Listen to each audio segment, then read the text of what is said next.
নমস্কার বন্ধুরা, নতুন স্ক্যাম কীরকমভাবে স্ক্যাম করছে।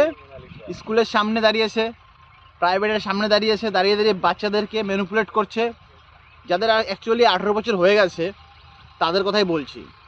আধার কার্ড দিয়ে সিম তোলাচ্ছে একটা, তাদের নামে ব্যাংকের অ্যাকাউন্ট করছে, ব্যাংকের অ্যাকাউন্ট করে ফ্রড মানি ট্রানজাকশন করেছে। তারা তো কিছু জানেও না, তারা 500 টাকা বা 1000 টাকার লোভে তাদের অ্যাকাউন্ট দিয়ে দিয়েছে।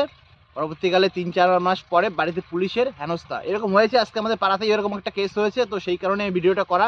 NSDL ব্যাংকের অ্যাকাউন্ট খুলে নিয়েছে, তো এরকম আমি পাড়াতে আর খবর নিলাম। তা 4-5 জন নাকি এরকম অটোমেটিক করেছে, তাদেরকে আমি ওয়ার্নিং করেছি, ভাই তোরা সিমগুলো লক করে দে, নাম্বারগুলো তোদের কাছে আছে কি না। বললো না, তারা তাদের গার্জিয়ান নিয়ে সব থানাতে গিয়েছে সিম লক করতে বা অ্যাকাউন্ট বন্ধ করতে, কিছু একটা যাই হোক।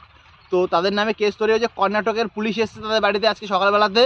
তো এরকম আপনারা আপনাদের পাড়াতে ছেলেমেয়েদেরকে বলে দেবেন, তারা যেন 500 টাকার লোভে বা 1000 টাকার লোভে নিজের আধার কার্ডের ওটিপি বা কোনো ব্যাঙ্ক অ্যাকাউন্ট খুলে না দেয়। তো আমাদের ঠাকুরনগরেই ভিডিওটা আমি করছি, ঠাকুরনগরে একটা সাইবারে এরকম পুলিশ অ্যাটাক করেছে, সেই সাইবার থেকেই এরকম কেসটা ওরকম হয়েছে। তো আপনারা এর থেকে দূরে থাকুন, বাচ্চাদেরকে সাবধান করে রাখুন যে তারা যেন কোনো রকমভাবে তাদের এইসব ডকুমেন্টস অন্যের হাতে তুলে না দেয়। তো এর থেকে অনেক অনেক দূরে থাকার চেষ্টা করুন, আর আপনাদের বাচ্চাদেরকে ভালো করে বুঝিয়ে বলুন।